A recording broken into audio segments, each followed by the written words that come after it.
Yeah, I hear you. All right, it's setting up the meeting right now.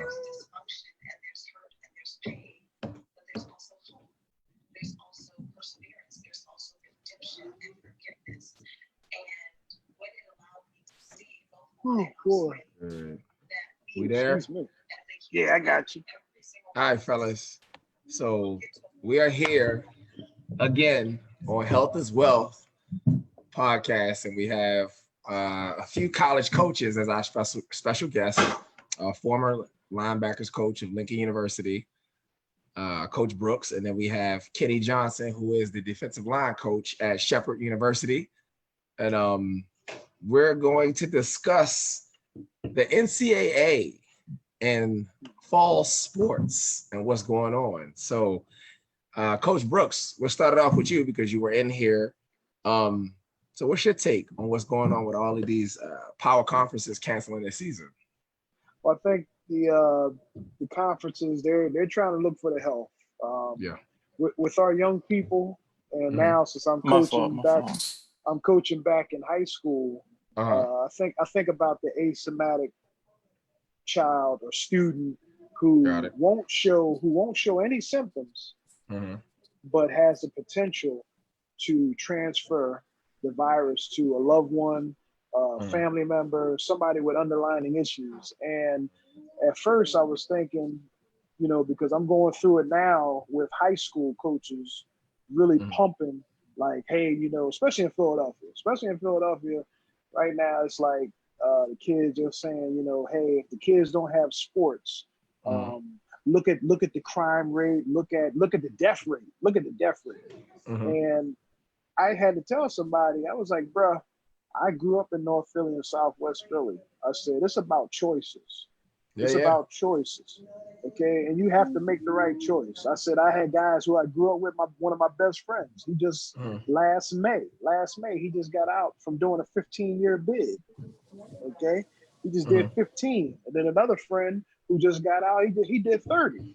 Okay. So, I mean, it's about choices. It's about choices. And my biggest problem right now, the biggest problem I have is saying that sports is the only way out for a student athlete. And the problem I have with that is that you are inadvertently limiting the options for your athlete that you're coaching or mentoring. You're limiting their options because, number one, during this time, I have not heard one coach say that, hey, let's work on this kid's grades. Let's try to give him another alternative. If he doesn't want to do college, he can do trade school. That way he can work on being an entrepreneur. Understanding business and going in business for himself. Understanding accounting. Understanding how to create a business plan. You starting that conversation. There we go. Come on. And that's probably that's my biggest issue right now with some of the coaches who I coach alongside of is that stop telling the kids that whatever sport that they're in is that the only way out. Football and all other sports, they are a vehicle. You use it as a vehicle to get your education. That's what you use it for, as a vehicle. It's a vehicle. Just to get your education, but my biggest thing is stop limiting our boys to saying, put all your eggs in one basket, and it's either hit or miss. Either you're going to make it or you're not going to make it. I mean, we know the statistics. We know the statistics on how many guys go to the league, how many guys end up being Division I, Division II, Division III athletes that start, and then after they start and they finish their college career. We already know the percentages of them going into the league and being successful, but we already know that the tenure for somebody to be in the league on average is only like 5 years. Okay. Well, let's let Coach Kenny elaborate on that a little bit. So Coach Kenny, if you're just getting in, Coach Kenneth Johnson, his full name. We call him Coach Kenny. We're family on this podcast. Yeah. So if y'all just tuning in, we're just talking about like our perspective as college coaches or former college coaches on what's going on in major college football right now. So, Coach Kitty. Yeah, what's going on? What's going on, fellas? I appreciate you reaching out, and it's for sure definitely a very very unique time and definitely challenging. I know for my staff, for all of my guys that I know on the college staff, like at this point now, we've already been in camp, and just a few weeks before camp, we reaching out, just telling guys like, hey, all the work that it should have been a spring because they started doing the spring ball, it was canceled then, but everything that you're expecting to fall, though, we was pumping through the summertime. It's just like, hey, we got to pump the brakes a little bit longer because it's going to carry over. And then we're just looking for, God willing, either the spring or for next fall, So, Coach, what conference do you coach in? We just now joined the PSAC conference. We just played our first season at last season. Okay. Yeah. So it was. Well, go ahead. So the PSAC, no, it's all right. The PSAC canceled their season? Yeah. Okay. They canceled theirs. So were you guys like one of the first ones, was like a pioneer toward the movement of canceling seasons? Like how everything happened, it kind of came out as it all happened around the same time. Because being in the Pennsylvania Athletic Conference, when the numbers were crazy high in Pennsylvania for COVID, it was honestly, it was kind of like seeing right on the wall at some point because, some of the bigger schools was in that area and, Philadelphia, as Coach mentioned, or even just, down Pittsburgh area, like it was just, it was bound to happen, in my opinion, because the numbers. So we just came together as conferences as more so what's best for the student athletes and, even the coaching staff. And it was just something that came in like, what, it's not worth the risk. Did you guys actually come back together and start training, like the strength and conditioning component, or y'all never actually came back together? No, actually, it was funny because when everything started to happen on our end, we was actually we went on spring break. And I haven't seen my guys since spring break. Okay. So, wow. Yeah, we haven't been back. We actually tried to have some plans set up. Just talk to guys. You know how you send out the workout plans over the summertime. But no, we haven't got back with our guys. Okay. So we know that the craziness is going on. We know that this whole thing is led by the Power 5 conferences. We already know that. It's all about the money making of the sports. So I'm gonna just go straight into it. The hard question, right? Is it about the virus? Is that the reason that this season is not going to happen? Or is it the pushback potentially of college athletes being paid and or receiving full health care after they're done playing college sports? I'm gonna go ahead before I I'm gonna just put it out there. I think that it's a little bit of the virus, but I also think that it's those top conferences getting their ducks in order for what's to come. Because quietly what's happening is players are trying to unionize. And the player is now starting to come forward and say, hey, y'all making all this money off of me, and I have no legal representation. So we need to be represented legally, and you can't have me. Basically, we all know we've been college athletes. It's a full-time job. We know that. That's just realistic. I know they say student athlete, but we all know that you are in school for sports like that person who comes to college for a major is for that major. We know that. But you only know that if you've actually done it. So my question is the season questioned because of the virus, or is it because of these power conferences trying to get their ducks in order for what's to come with these players unionizing and asking for proceeds or a portion of the proceeds and health coverage when they're finished? Coach Brooks, you lead it off. All right. That right there is a good scenario because a lot of times college coaches would tell a kid or tell a student athlete and say, hey, you're getting an education for free. Yeah. However, but we know that's not true. Right. We know that's not true. And we know, however, even though you're saying, okay, I don't have to worry about room and board, tuition, books, or whatever, but you already know that athlete, that student athlete is going to have incidentals and going to have other stuff in order to maintain himself or herself on that campus by Agreed. living. Okay, and the revenue that's generated far exceeds that actual tuition. The revenue that's generated far exceeds the actual tuition that's being generated for that kid. So it's like same thing where we ran into an issue with NCAA football. A game got shut down after all those years because that came up about compensation for these players. And then once they shut the game down, then if you still had a copy of it or you had the last copy, then the end user was able to create his own rosters. But as far as a game being created, these guys were not going to get any part of that. They weren't going to get any kind of royalties from that. So they shut that game down. That was a great game too. They shut it down. But I do see what you're saying about it's like a two-edged sword because this is going to come up again. It's going to come up again. Yeah. And you just saw the Big Ten yesterday or 2 days ago. They shut it down, because coach from Penn State, he got on and talked a little bit about it. That's my mentor. So right, yeah, that's your guy. Firsthand, just knowing him as a person, just a very genuine, probably one of the most genuine coaches at that level. It's rare to find a coach at that level making that kind of money, that genuine. And his perspective was real. He was on what was he on earlier today? He was on Get Up. And I'm gonna just play a little snippet of that. Let me know if y'all can hear that. Scott Frost, the coach of Nebraska. Yeah. Big Ten decides today to cancel the season or push it back to the spring, that they're prepared to play in another conference, to create an entirely new schedule.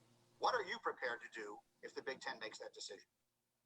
Well, to me, if we can push things back, continue to gather information, and our trainers and doctors and all the medical personnel feel like this is something we could do and should do, then I think I have a responsibility based on the feedback I've gotten from my players and my parents to explore any opportunity possible for our players to be able to continue to reach their dreams. And again, that's on the advice of our players. That's on the advice of our parents. But it's got to be led by medical professionals. I suppose specifically, I'm asking if the Big Ten, as a cohesive unit, doesn't exist for this season. Are you still prepared to try and put together a season of some other sort for your kids who want to play, if you are told by medical advisors you trust that it is safe to do so? Yeah, I have a responsibility to my players and their families to exhaust every opportunity and option that's out there. Yes. Okay, that's fair. I get it. And then I would ask you as well about the spring, because that's something that keeps coming up here. Things could get pushed back to the spring. Other conferences and other schools are talking about pushing to the spring. In your mind, at one of the prestige and premier programs in the country, what does spring football actually look like? And is it a realistic possibility?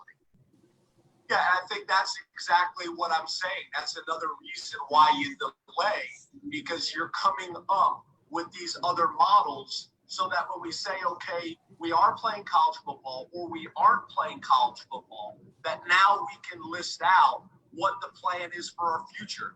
So basically, the whole thing is he's basically saying not to cancel, but to push the season back until we have more conclusive, evidence of what's going on.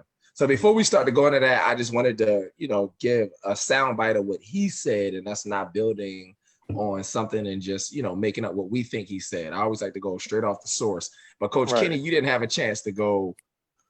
So you can go ahead and run with that. So is it all virus, or is it more, the backlash that's coming? Soon as I hit the ground running, when we actually reported back as a staff, it's the virus. All of us as a staff, there's not one coach or not even one player on our team that's like, we really want to play. I mean, even the conversations we had, and honestly, outside of our guys, it's the liability aspect as far as like the student body. I mean, even the changes that were, projected as far as how we're going to get our guys ready for a season. Like we were expected to come in, hit the ground running, then play our first game. Our games were getting pushed back. The schedule was changing, the body, as far as like strength conditioning, you know what I'm saying, as far as getting ready for a season or just getting mentally prepared, whatever the case may be. But it just took us off as far as like, as Coach was talking about, the model as far as what we're doing. And now we're in a position where things are going to change as far as like how we, proceed with normal proceedings, strength conditioning, training room, practice. The practice model was even being facetious. I believe talking to a coach at one of our conferences, you couldn't have but certain many people on the field at one time. And they could be, 6 feet apart with no contact. I mean, that was even talks from another school.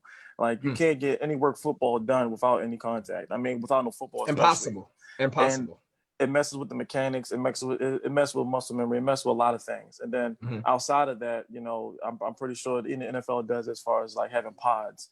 Everybody has participated in certain pods. And, if somebody tested positive, things will happen from that. But that's just still putting other students or even people that weren't affected at risk, people coming from everywhere. And, honestly, from my aspect, I mean, from my position, money wasn't even an issue. It was more so if someone's child is being sent here under the impression that they're going to be safe, you're going to take care of them, and something happens to them, that's our fault because we gave them our word they were going to be safe. And there's no way that we can say we can protect everybody from this virus that's brand new. This is literally, everything is being imprinted right now for next season because it's going to be around, so we can understand what's going on. But it affected us, pretty in a unique way. Can't get close, 6 feet apart. Even how we do our class studies. I'm even going to online. Most of our guys do better online. I mean, in person than online. So that provides its own struggle. So from everything that I heard and I talked to the coaches and everything, if guys come back and actually get infected, the thing might last longer and there'll just be more disaster than what it already is. All right, so that's great information. Let's get to some harder questions. Should the NCAA athletes unionize? Coach Brooks? Should they unionize? See, that's a little sticky because they're going into higher education because technically they're there. We already know what they're there for. We know they've been recruited. So for sports. So the pushback. They're supposed to get their education. And they're supposed to get their education. I have this conversation with people I went to school with who didn't play sports, and they never knew how different our lives were from theirs. We say they're going to school for academics, but are they really? Let's have the conversation. There are guys right now on our live feed who played in Maryland with me. They can be honest. We did not experience college like other kids who went to Maryland experienced. I had to work out 2 to 3 times a day. I had to fly out of town on the weekends to go to a game and take the same test that another kid was taking on Friday after I just banged my head into somebody 60 snaps. Yeah. And that was what I was in school for. Right. And then from my experience as being a walk-on, trying to compete with a guy who already has a full-time scholarship. That's even harder. That's even harder because when you're a walk-on, you are oblivious to anything that your body's going to go through. You got to be oblivious to it. That's a fact. You cannot be hurt. You cannot get hurt. You cannot be sore. You cannot be achy because number one, you don't have a scholarship. Okay, you don't have a scholarship. You don't have money. You're doing everything on your own, and you're trying to compete to get on one. And from that model there, it's tough. It's a tough model to follow. Some guys have done it, barring any injury, and they've gotten the ability to do it. But you're a full-time athlete, and school is second. And even from that model of trying to get on as a walk-on, that you start to see exactly how much time the difference between strength and conditioning, and then seeing how your schedule has to be, and then you have to work out your schedule because you got to lift. You only can take classes at a certain time of the day. Same because you got practice. The same thing we experienced when we were coaching at Lincoln together. We were coaching at Lincoln, and then when I did at Cheney, those kids' schedules were all around football. Everything was around football. So that means that you shouldn't be taking classes later in the evening, or you should be getting all your stuff. You can't, because or you're not going to be able to play because you're going to miss practice. Right. That's just be real. So Coach Kenny, you elaborate. Do you think that the NCAA athletes should unionize? I'm half and half on it. I mean, as far as I respect a former that. player, a former player, and even as a current coach, because in some instance, when you talk to a guy, you actually really talk to him as far as like, what are you here for? I mean, at the D2 level, it's more personable. I'm not familiar with how they do at the bigger levels. How the coaches are with their players, but when you're in that interaction, you get to know the athletes. And at Division II, it's not that many scholarships, and guys understand they're working with a cup half full. But at the same time, I mean, you're there to enjoy the college experience, and what brought you to that school was football. So in a sense, you're there for football to get education. That's on everybody's hand, as well as much as student athlete. It teaches you things as far as like how to maintain that balance to play ball and to be an athlete. And there's a reason why you go through the way you go through, because at the end of it, now I'm not saying, through the injuries and everything, injuries might make the career premature, but through it all, you come on the other end with so many other, intangibles that a normal GDI student at the college doesn't have. How to balance work life, how to maintain their body, the level of competition. And they won't have that. Now, going into the football aspect, your body get banged up and bruised up and everything. Those things are going to happen. I mean, football is a game of organized chaos. And at the same time, that's why they're trying to teach new methods. As coaches, we got to go through these CPR things, new teaching, tackling defensively, offensively, how to protect yourself, all those things, just so we can protect the student athlete, because they got to walk off the field the same way they came on, but true. At the same time, it's not saying it's inevitable, but you're going to get hit in the mouth. You're going to get hit. And, we tell these guys, as far as like for my coaching styles, is up front, like, if you know why you're here, then everything else will fall into place, because, if you love football, if you love something, you're willing to do anything for it. And at the same time, I'm not saying put academics last, but, some of these guys, come to college, they have the NFL dream in mind, but they're taking biology as a minor, but they have a 2.3 GPA. You got to be real with them, like, brother, that's not going to work out for you, man. You might end up the PE teacher, but, you got to be honest with them and, understand what they're getting themselves into. And some of these academic courses, yes, it's pulling in two different directions. And it's kind of hard to say, this is what I'm here for. You're not here to accumulate a bill. You're not here to walk away with a $43,000 loan. I mean, I've been here for 4 years and I've did this for you did this for football, you did this for programming and everything. But then you got to challenge your professors. If, the professors know why you're there, I'm there, but the academic support know why you're there.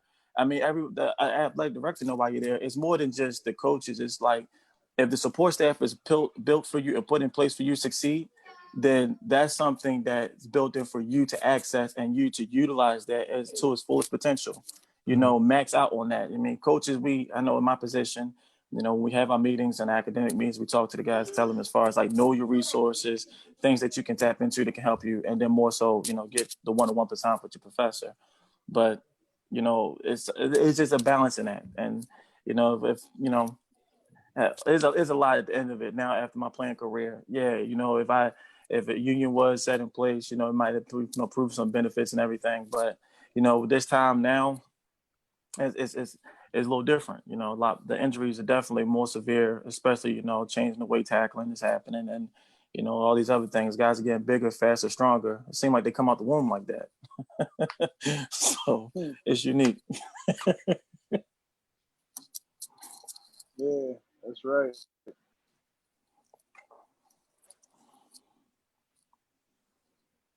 Yep. But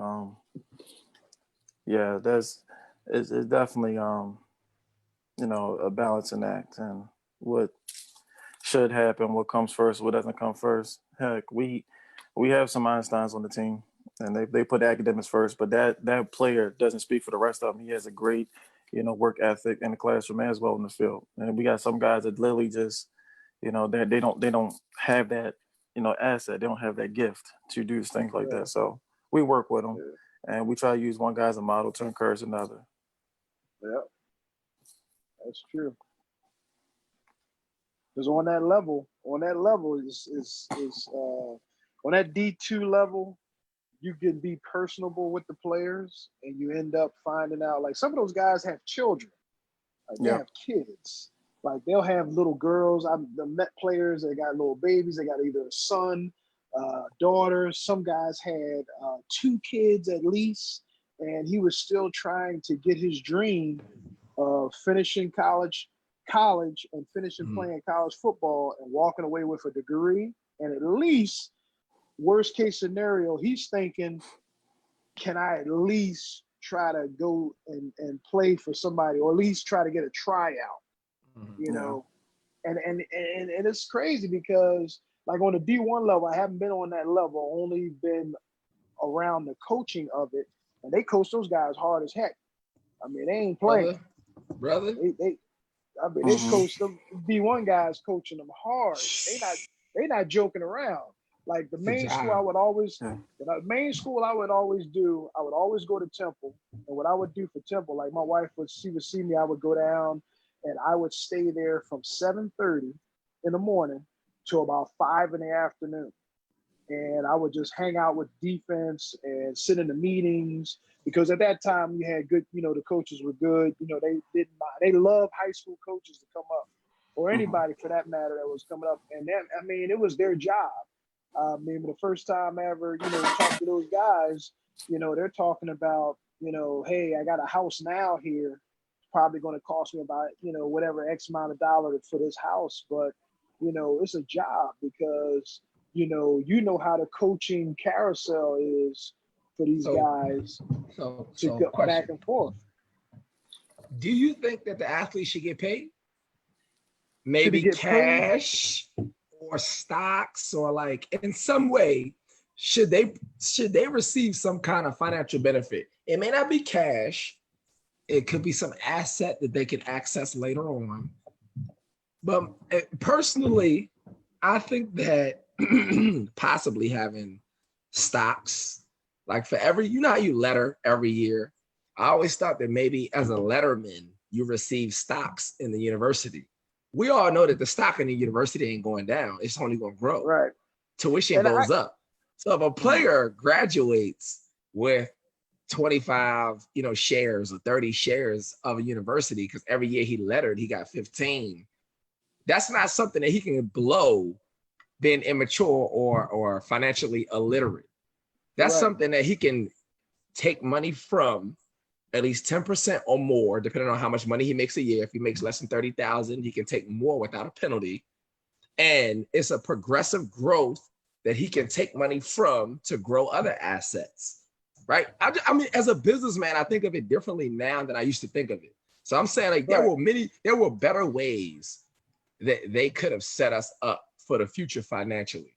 Because one thing we know that a university has is great relationships with the bank, right? They have great financial relationships. So that means that financial literacy has to be an educational focal point. That means that I have to make sure that these athletes have relationships with banks and have at least an average credit score. Like when they leave here, they should be able to chase their dream without being in debt to somebody, have an executive or bank executive phone numbers where they can finance their businesses, their dreams, whether they need a job, whatever. There's no reason that a kid should leave a top 5 power conference school and not be able to get a job, have health care, and have to be on welfare and return back to the hood. After someone has made millions, multi-millions or billions of dollars off of you, your name, your likeness in Jersey, you're telling me that makes sense, that system makes sense to send that kid back to whatever troubled background he comes from, no job. More than likely, we all know most of the guys don't graduate, no degree, and no banking relationships. Because we all know your network is your net worth. So you telling me you don't have no network, nobody with billions of dollars who could say, hire this guy because I made millions off of being a booster to him? Like, come on, man, come on. That don't even make sense to me financially. But you know what? That's the same model they use for high school. Yeah. Because high school kids, when they get out, they are financially illiterate. They don't understand. And here's the thing that we're trying to fight in some of the electives. And even if they go to a public school and not a private school, because a private school is a whole different setup. So a whole different setup. A whole different setup. And the kids that go to the public school, they miss that component of financial literacy. They miss that. But if that's a focal point, so check this out, right? I had this conversation with my wife, and my wife was in school as a normal student, right? Now, most us athletes, we are in a selective group of people, right? We are around a group of people who are considered the upper class of college life, whether it be female, guy. We at the upper echelon of the hangout group. We don't get to know everybody. There's a bunch of culture happening at that school you know nothing about, right? So when I met my wife, who was a theater major, I was going to plays. I was going to buildings that I didn't even know what was in the building, because I'm a student athlete, so-called, but I am not experiencing the culture of University of Maryland until I met a student who was not in the sports realm, in the top echelons of everything. And they were in a different culture at Maryland. And I got to experience University of Maryland from a different side. And I had never seen a school like that. So I'm like, you telling me that you can have a group of guys go to this school and leave with no culture when you have major theaters on campus? You're in DC, you're in Baltimore. You telling me it's not mandated every Friday that we go to a theater, we go to a play to go see Shakespeare, we go to a financial literacy class, we go and meet with executives at banks, we go, like, these should be activities that are mandated so that these kids leave with culture, not money they can squander and blow, because financial illiterate people don't need cash. They're gonna blow it. They're gonna be popping bottles. We're not talking about that. We're talking about giving people culture. And it's about class. And when you get class, you conduct yourself differently. You don't act like new money, right? Money to somebody that's new money don't matter. He's gonna blow it anyway. But if you're around old money, you know how old money kept their money. And you can't tell me that these athletes are not around the oldest money America's ever seen. How do they not know? Because of the social model. The social model is, okay, when you got money, the social model doesn't tell you how to keep and maintain money. The social model tells you how to spend that money and how to lose that money. Okay, I'm gonna get 5 cars if I make it in the NFL, 5 cars, couple mansions. But why is it that there's not a college? So you telling me a college coach gonna make $65 million a year, and you're not man enough to tell that young kid that's the dumbest thing you could have bought was a car, a depreciating asset, the worst thing you could ever buy. You went and bought a car instead of buying some land, instead of creating a business with your likeness. Like, see what I'm saying? You see, it's a game. And it's a game because it's a game on those who don't know. It's all it is people know things you don't know. That's it. It's not that no one's better than you. It's that they know something you don't know. They got a secret to something you don't know. And they will stand in your face and laugh and shake hands with you, knowing you don't know. Watching you spend your money, waste your money, not invest your money, nor make it mandated that you do. Because we know being eligible does not mean graduating. Right. Okay. Getting a degree in pool management helps with nothing. Okay. Most of these degrees that the guys get, they're not even going to get a job in. If you graduated, when I graduated 2008, the housing bubble, it was the worst time to graduate college because nobody was hiring. Nobody. You couldn't get a job in anything. So you're telling me that these kids will go to a university for 4 years and they leave without some kind of equity and relationship that equates to money. Forget cash because we got inflation. Cash dissolves. If I put in a savings account $10,000, it's only going to be worth $7 in a few years. Inflation happens. Let's talk about real money, which is network. Let's talk about cash flow. Let's talk about equity. Let's talk about things that grow in value. when you're dealing with people who know that science. That's how they became the rich who are around you when you're in that sport. Yeah. So again, it's like harboring knowledge. It's like harboring the knowledge to teach people something they should know. Why is it that that athlete doesn't know how to monetize his likeness? Well, you Why got to doesn't remember, let's go culture. Let's talk culture. Because when we start talking culture, okay, now who is the majority that plays? Let's talk football, like we're talking. The Black athlete. Okay, so now it goes under another layer that we really have to start to unveil, is because now we're talking culture.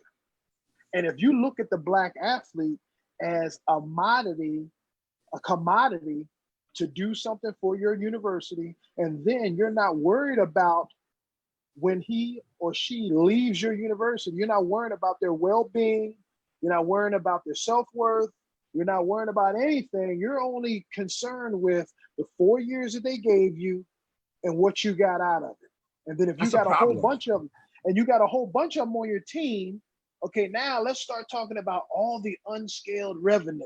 Let's start talking about your network revenue now. Let's start talking about season ticket holders. Let's talk about TV. And you got all this stuff now. And bowl games, jerseys. Bowl games, you already know that's when you go bowl, you already know that's in another bracket. That's a whole nother bracket. It's a whole nother bracket when you go bowl. So now, like I said, it's a culture thing. And again, our culture always gets used. And you need somebody with character and integrity. And I don't care what color you are. If you got character and integrity, okay, you're going to do the right thing because God is going to lead you to do the right thing. There you go. It's not about, in the end, it ain't about the color thing. At the deepest level, it's about integrity. You can't buy it. There's no dollar value. Go ahead, Coach Kenny. So, because I know a lot of the talk is about the upper echelon as far as like the D1 level and how they are on campus and how they're doing with the athlete and everything.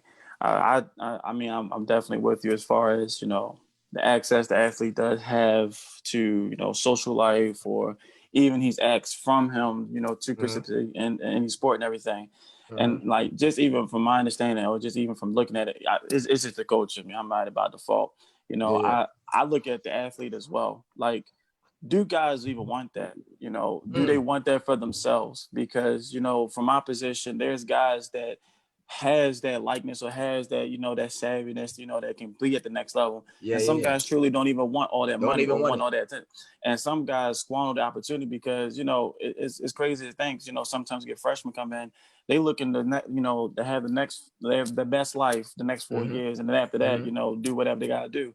I mean, sometimes that's just on the kid. Like, it's not about, you know, what the coaches and, you know, what the society is on that campus. And the truth be told, like, just from a coach perspective, our job, yes, is to teach football. But what we do on the other aspect, there's so much more that's outside of our job that, you know, we can't do. We can't sit there and, you know, tell a kid, you know, how to manage his money, because if he does it right, does it wrong, whatever, he has a parent that's telling him, you know, why am I telling him about how he manage his money? That's his responsibility, you know. From a man to a man, telling him man things as far as like, don't mess with this young lady versus that young lady. I can't do that. You know, that certain things is barriers there without, because at the end of the day, He'll do what he want to do. They're going to do what they want to do. And I mean, the model should be a professional relationship, because we model after NFL. It should be, you are here to do a job and do your job well and keep it pushing. And I agree with you, but here's where I disagree. I disagree with that model because NFL athletes are paid. They have a W-2. They pay taxes. They willingly subject themselves to something as a paid employee. I'm taking a kid and telling you, you are not a professional. You can't have a job. You have to be here. And this is your job. But I'm going to tell you, you're a student athlete. I'm going to monetize your likeness, and I'm going to make sure I maximize the bottom line off of you. But in the end, you're considered a unprofessional athlete. Yet it's $1 billion industry. So these kids are not coming in as W-2 employees. Like they're not coming in with a revenue share. They're coming in sacrificing their health, their longevity of their lives, whether they know it or not, right? It's like this. If I got $5,000 in my pocket and I walk past a person and I give them a quarter, that's wrong. It's morally wrong. You owe them more than a quarter because you know how much you got in your pocket.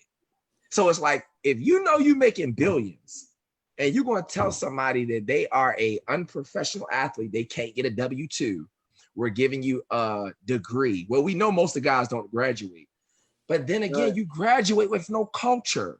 You don't have exposure. And I speak to having exposure. When I saw different things and I saw men who were fathers, men who were husbands, when I saw responsibility, when I saw structure, it changed how I thought. I didn't grow up seeing that. I saw it in other people's homes. I saw it in friends I went to college with. Exposure changed my mind. It opened me up. It's the same thing when you travel the world. If you go to another country, you realize that there's a bigger view than Baltimore. When you leave Baltimore, you realize the world is bigger than your little circle. So that kid comes to you as an unprofessional athlete, not receiving a W-2, nor will he have full health care when he leaves, which is another issue we're going to bring up. Because most of his health issues that he's going to have in the next 10 years are going to be because what he did at your university. Yep. Even though you may not tell him that, why he wakes up with migraines or neck pains all the time. Why does he have a bulging disc in his back and his knee is blown out? And why he can't squat as low as he used to? And he like, man, I used to be a great athlete. Well, that come from what he did for you for 4 or 5 years. He lost 4 or 5 years of his life, but he has 10 years of penalties to pay after he's done playing. You didn't pay that kid. A lot of them didn't get a degree. And you telling me I'm leaving this university and I don't have full health care? I'm talking about top-notch health care. If I need an MRI, if I need an x-ray, if I need a surgery, everything should be paid for by that university. That child, 17, 18 years old, has sacrificed the most critical point of his life. 18 to 22, 23 years old. We all know 23, that is the most critical time of a young man. A young lion becoming a full-grown lion has lost his ability to hunt because he's been treated spoiled like a little baby. He's been helped find his classes. Let me help your schedule. You know, yeah, he's working out. That's what he's supposed to do because he got to be big and strong for you to play. But you walked him through the process. So now when he has to be a man and go out on his own, he don't know how to hunt. He can't hunt. He like, what you mean I got to put a job application in? What you mean I got to have a resume? You know who I am? My name is such and such. I was on ESPN last year playing this bowl game. And I got to put a resume in? Yeah, son, that's the real world. So who failed him? Who failed him? Somebody didn't give him culture. Someone gave him a piece of paper of indentured servitude. Right. But where was the culture? Where did someone teach you from exposure?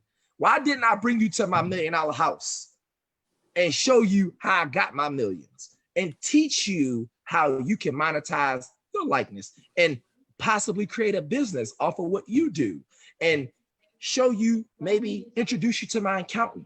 And that's another thing. Why is there no accountant coming in every week having a mandated lesson teaching financial literacy? Okay, when you get older, when you're a big boy, you know you got to have an accountant. Well, you gotta have your books checked. These kids should be learning that in college, the importance of money. You're gonna be a head of a household one day. You're gonna run a family. You're gonna have a wife. You're gonna have children. Like, you don't even know how to do that because you never balanced a checkbook. You don't know how to be a man, son, but you know how to lift weights. Now, that to me is a strange dichotomy, and it don't really line up for future success, which is why you have these hit or miss. You have one kid who will end up being okay, and you got 20 kids who will end up you never hear from again, in prison, on welfare, 5 different children by 4 different women, like craziness. Like this interview is rare. We are all former college athletes, yet we are doing positive things with ourselves, man. And we are succeeding at a high level of corporate America. That is not the average conversation that's happening amongst student athletes today. And that's just real. Yeah. Because again, it goes back to high school and how we're preparing the high school. When you look at the average high school kid, okay, you're already setting him or her up. If they're an elite athlete, you're already setting them up for this setup of you're going to be used for your athletic prowess, and you're not going to gain anything out of it when you're done. And we're teaching our kids in high school, they're not financially literate, okay? You don't always have to go to college to make it, okay? Okay, so if you But what does that mean? What does that mean? See, that right there is the problem. What does that mean to make it? What does that mean? Because I had this conversation with somebody today, and somebody posted up on Facebook about the difference between going to college and going to trade school and becoming, an entrepreneur, licensed plumber, or anything that they can do where they didn't have to actually build the note to go to college. Okay. So what somebody says making it and it all depends on the person about what is making it, but not giving kids the skill set. Like my son is 27. Okay. And I'm still, and him and I'm a new grandfather of twins. So my son is now a new dad from over a month. So I still talk to my son and I talk to his woman and trying to help them because me and my wife have been together. Me and my wife known each other for 30 years, been married for 24. So we're going to pour into him. I got to pour into him, my man, my young boy, because he has to learn how to be head of household. Okay, so I have to pour into him for that. So Coach Kenny, and I'm just to even piggyback off of that, when you was talking about making it from the high school level. I mean, we even get that at our level. Guys talking about their version of making it, playing in front of a crowd of 5,000, supposed to 30,000, or even having the opportunity to be on TV. But honestly, just looking at it from the realness of the whole entire situation. Like, yes, the institution should be set up in a way that guys or even students will prosper outside of their they sacrifice their body for their respective sport. I mean, honestly, with those type of conversations, I mean, if you can leave and let the child go, it can happen with the coach. I mean, that's just my philosophy. I do it. I'm not saying every coach should do it, but it also happens with home as well. I mean, every kid cannot be reached the same. With the man talk or with the financial talk or with even what you get out of it. I know my father-in-law, I love him like no other. And one of the things he was talking about my wife, as far as like when she go to school, you just don't go to professor, just take the class, to get a credit. No, you challenge the professor. What am I supposed to learn today, and how is this going to help better me? Now, a lot of those the mentalities when these guys go in these classrooms, they don't have the mentality. Some of these guys is on autopilot just to get to football because that's what they're there for. And I understand that. But, at the same time, you want all this. I mean, money aspect aside, but you telling the academics first, second, third, pull a kid up and ask them what they learned today. And sometimes the interest is not the interest is not into what they learned. They like, I'm just getting by. And, that goes at home. Like, they should learn that as far as like even the selection process. Everybody knows what school they're about to commit to, or they at least should do some research, not just look at the glitz and glam. And I say it's doing recruiting. Like, some coaches, some things they don't want you to see. They don't want to show you this part of campus, whatever the case may be. When you're recruiting, you should, be recruiting that school as well. You should get to learn that school. You should sit to see what happened. And before you even, sign that letter of intent, you should know or see yourself where you're going to be at the end of that thing. You know what I'm saying? Because at the end of the day, you have to depend on you or what's around you to get you through. You know what I'm saying? You can't just like, hey, they should be doing this for me. Where do you see yourself first? And let's start from there. You know what I'm saying? Because it's going to keep continuing on, going back to the union question. It's going to keep continuing on until somebody, says something, be bold about it. But same time, like, why are you there? And then start from there, knowing why and know your value, know your worth, and not just be passed along. Agree. Oh, that's a great point. So, do you think that the NCAA would, so let's just say like, because there's really no one head. There's not like really a president amongst all these top schools. Like you got the Power Five conferences, but you don't have a top person that everyone conducts themselves under. Like you got the NFL, you got the president, you got like Commissioner Goodell, you got like different people who lead the organization. The NCAA doesn't really have a president. Like who's the president amongst these people who they have to conduct themselves under? Like I feel like it's the Wild Wild West. Yeah. I'm like one conference saying they're gonna play, the other conference saying they not. But then we know the end of that. Like I was like, is the SEC going to have their own college season? Like, because it looked like they about to say, look, y'all come over here and play the SEC this season if your conference don't want to play. So do they need a president? I don't think no one wants to deal with that headache, man. It's crazy. It's the Wild Wild West. Yeah, it's no head. It's a collaboration of those schools in that conference, and nobody takes the lead, and they sit there and they vote or whatever. So how do you have order? How do you have order? It's controlled, just like on the field. There's controlled chaos. There's controlled chaos, and then there's a money aspect to it. As always, follow the money. That's always the answer to the question. Yeah. So question: are the athletes safer at school or are they safer at home? During this COVID-19, not like a normal period, are they safer being at that school during COVID-19 and the school taking the responsibility of when these kids die or get sick, or are they safer being home? Coach Kenny? I mean, just even going through what we're going through now, they're safer at home. I mean, it's a campus, not just our guys. It's a campus of students that's coming up, and nobody knows where they're coming from, who they've been in contact with. I'm just talking about even close as DC, Baltimore, Pennsylvania. So nobody even knows. And then as far as like, you get tested, and then you got to get tested again, or the habit of that. You got to go through all that just to get to one class, and then everything's just shrinking. Like the time spent, why you're even there on campus is.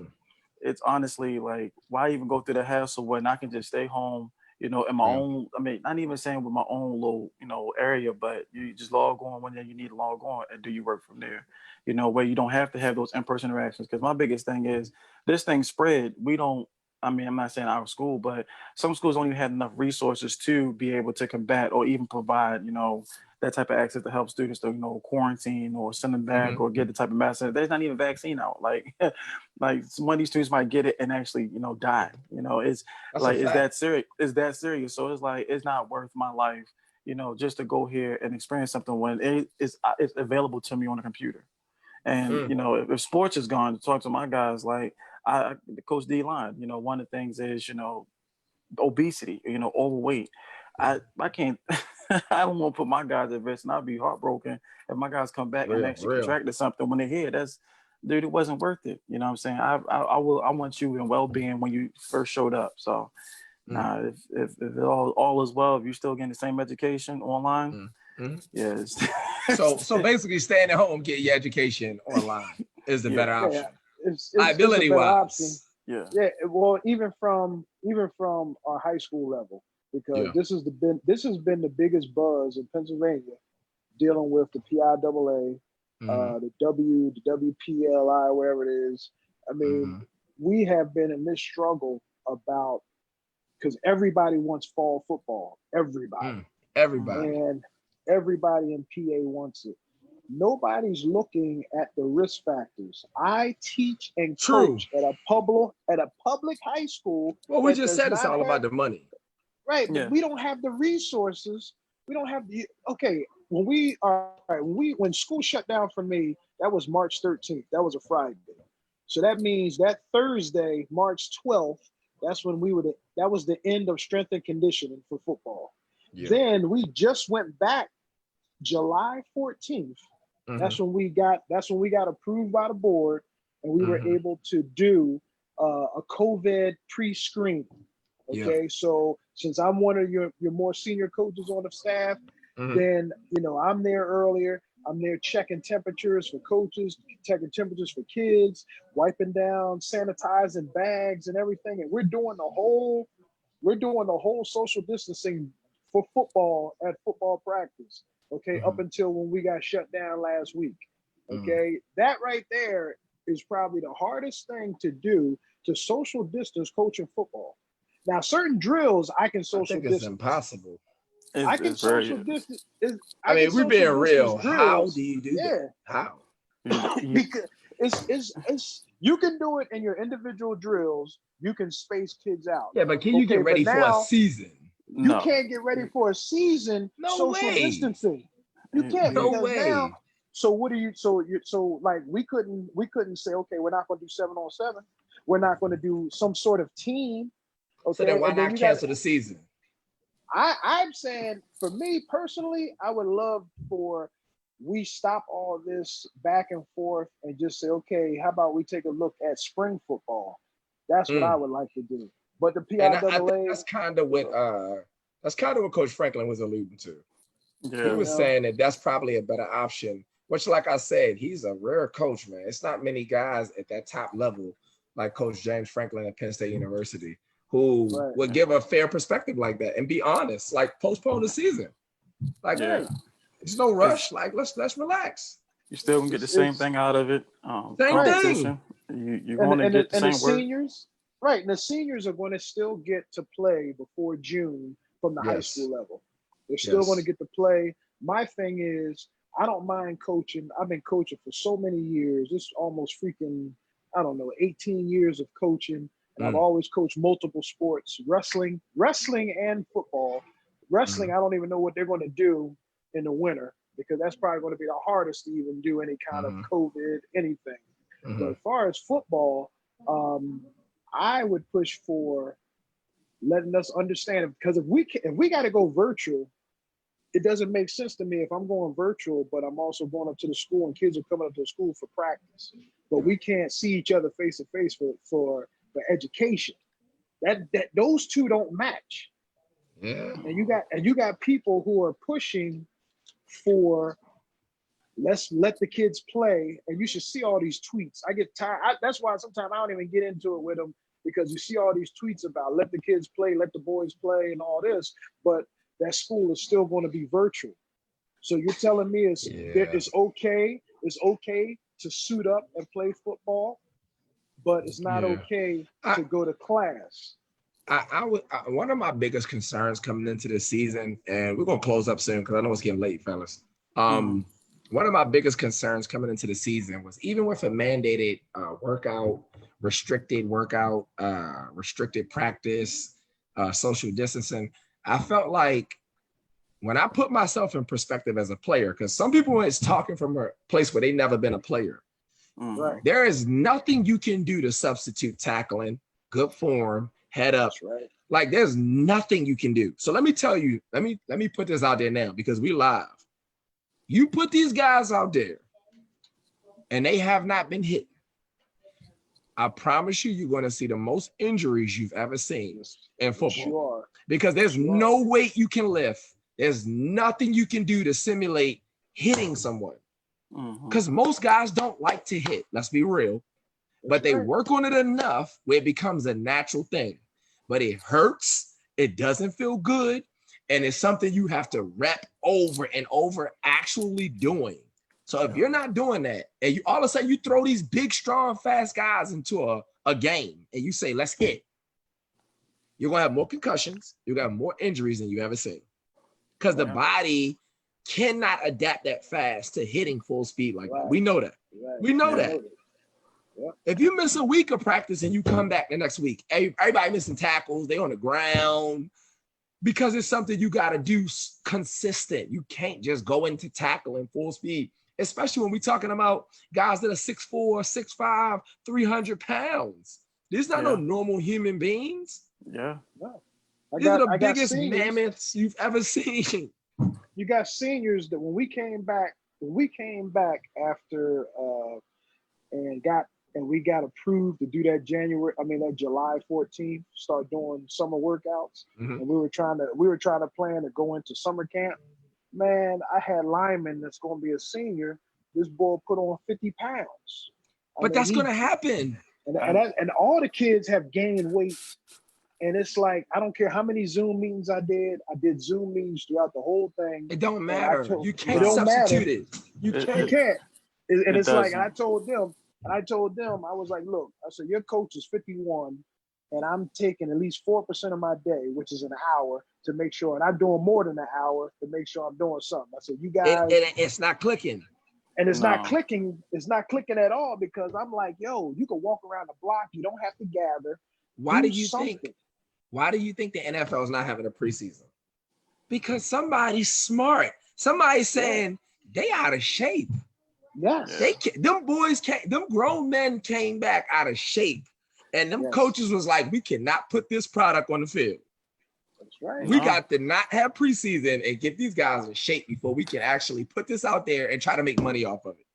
And the biggest group is up front, the trenches. Up front. Come on, like, that's right. You want to glorify 707? I mean, that's what you're gonna get. Yo, it's honestly, they're gonna contact every single play. Every play. Take care of the big uglies, man. You know firsthand, coach. You know firsthand. It's that the offense and defensive line. Well, basically the offensive line. The offensive line, that's one position on offense that has the most players coming out of one position. Every play you're hitting. Every play. And you're face to face. Yeah. Yes. So we're talking about the spread of something. You're face to face, snap after snap after snap after snap. Yes. There is no way you can prevent some kind of exchange of bodily fluid. I hate to say it. And I know it sounds disgusting, but it's the truth. Now, DBs, we far away from the ball. That's a little different. Linebackers a little bit further, but linemen, that is when the game is won and lost. Yes. Football is all about O-line and D-line. For those of you who are watching and don't know that, everyone who plays football for real knows games are won and lost in the trenches, baby. Up front. You got the best skill positions in the world. It don't matter. I tell all the kids now, I say, look, because I coach O-line and D-line. I tell them, I said, O-line, that's a skill position, because you have to be, you're big, and you got to have good feet, and you got to be able to fire off. You got to be able to move your hands. You got to be able to be in the trenches and give 100% for maybe 5 seconds. And that's 5 seconds a long time. That's a long time, 5 seconds. One of the cornerstones of my D-line is get physical. So how you get physical but you can't touch? Nah, bro, that's impossible. So in the end, we're basically saying the same thing. Everybody has a different perspective. We didn't kind of touched on the NCAA. I don't know, man. Like, how do we go from here? Is this the end of the NCAA? Do we develop a different formula? Do we blow up the whole legal format of this? And do we reestablish an entire way of conducting college football or college sports? Because it's so unorganized that I don't see the future being the format of what it is. I agree. I think this is probably one of the best times to actually have it outside of the pandemic, because everybody is on the same clock.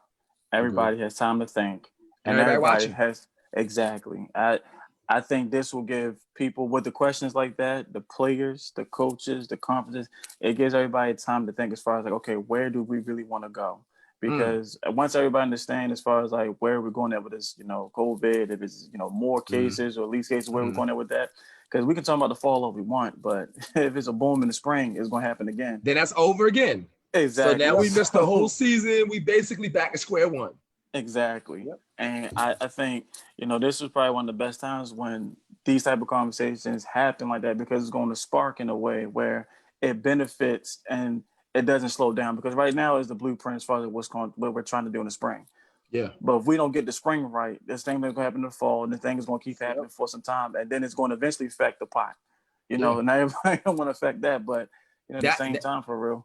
In the end, I agree with you with it affecting the pot, because ain't nothing wrong with being rich and wealthy. What I'm saying is there are a lot of people who are wealthy who realize that too much change could drastically change their bottom line. Yes. And if that happens, we have a problem. Yeah. Exactly. Right? Because that means I gotta lose some of my wealth. I gotta lose some of my profits, which means, and we all know, like the Bible always said that the poor will always be amongst us, right? Mm-hmm. So we know that that's capitalism. There will always be the have and the have not.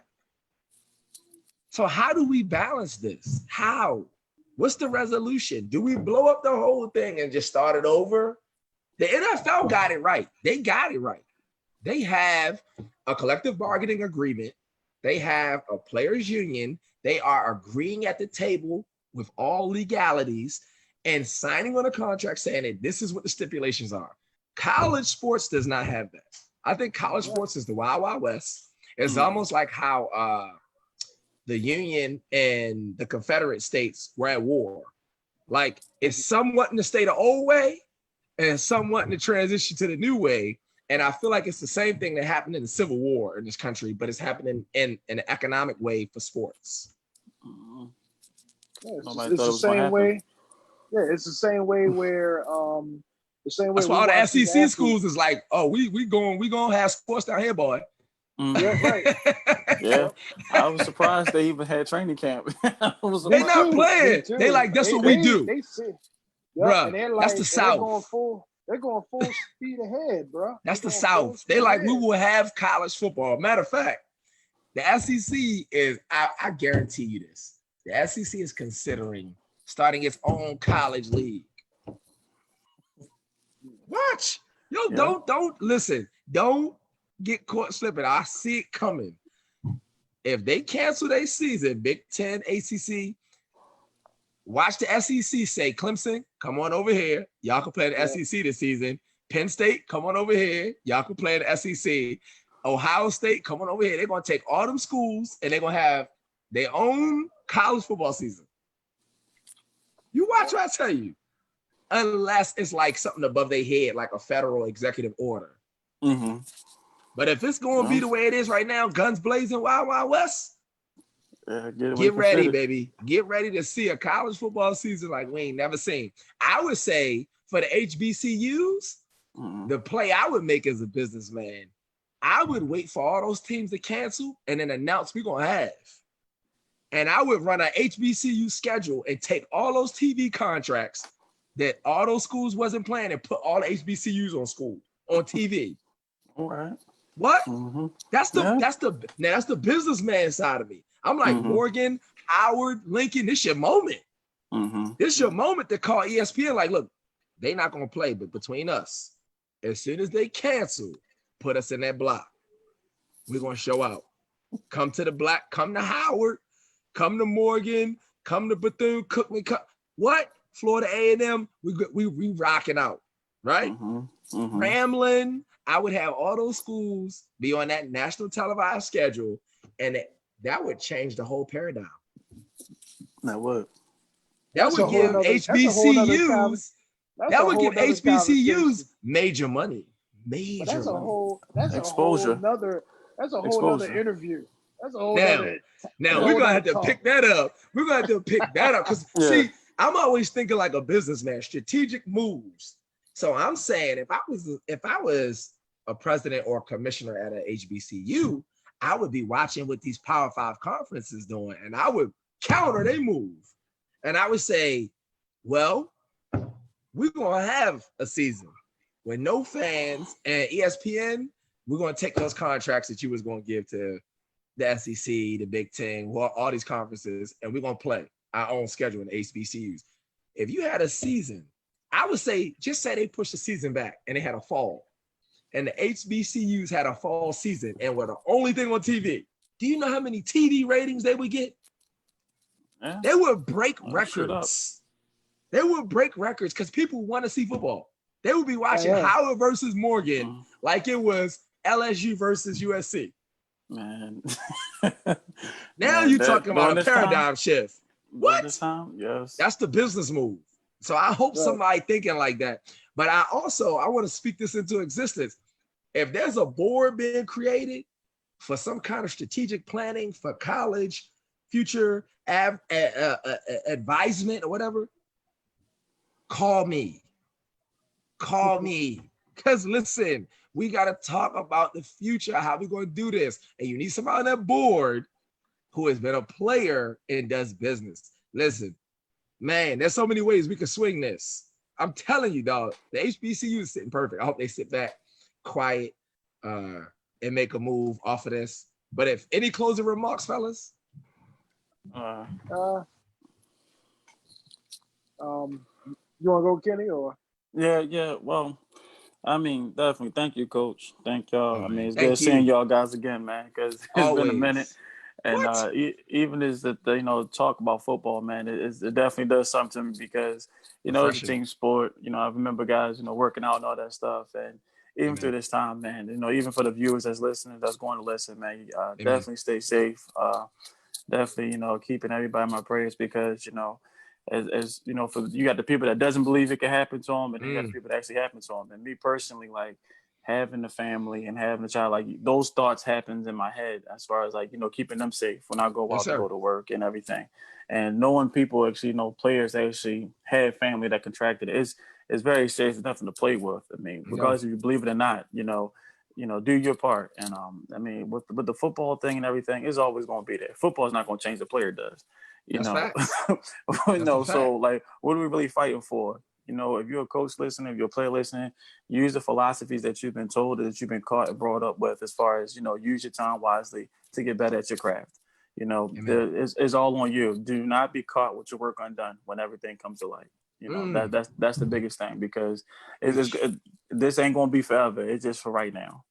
Just think, like you say, of the future, keep your mind right, get your spirit right, get in contact, do some things, that makes you whole before you go out there into this incomplete world. Preach. That's my thing. Beautiful. Coach Brooks? Yep. That was well said. I would say the same thing. Stay safe. I am someone, even though I'm vegan, I do have been dealing with type 2 diabetes for over 20 years, but I'm getting closer. I'm getting closer to the end of the road. I'm too close now to stop. And he got 7 a.m. workouts with me in the morning. Yeah. Hey.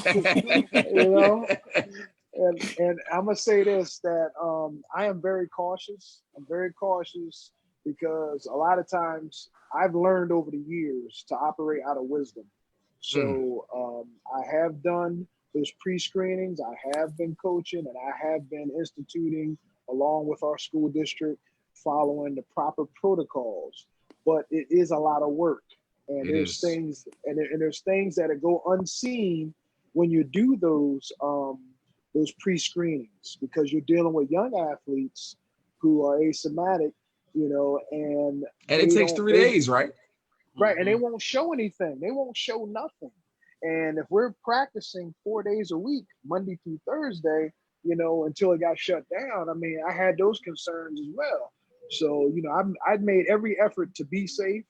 I made every effort that I would not contaminate or do anything crazy for myself, because I fall in that category. Unfortunately, I fall in that category. And so my level of still wanting to coach and help young people, and it wasn't even about the money. And at this point, when you coach in high school football, it really ain't about the money. Because you're doing that.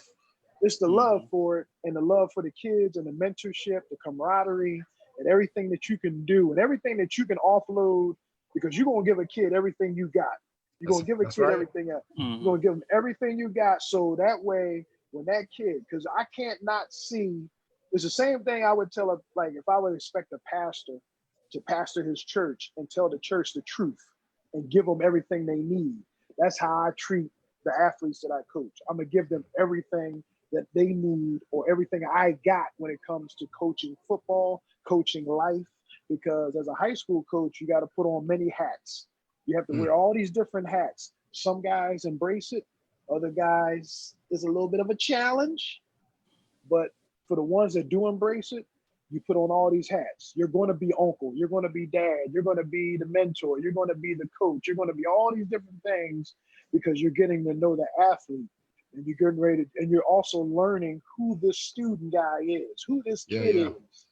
It's not just how fast you run a 40 can you squat 315 how many times, or how many times you could bench press 225. It ain't about that.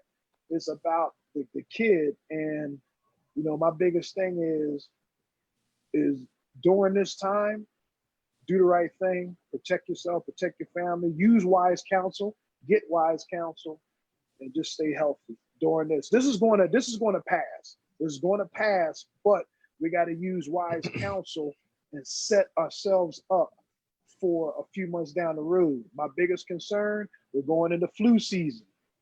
That worries me, because I'm thinking about COVID and the flu season. And those two combined in the winter, that brings concern to me for some people, you know.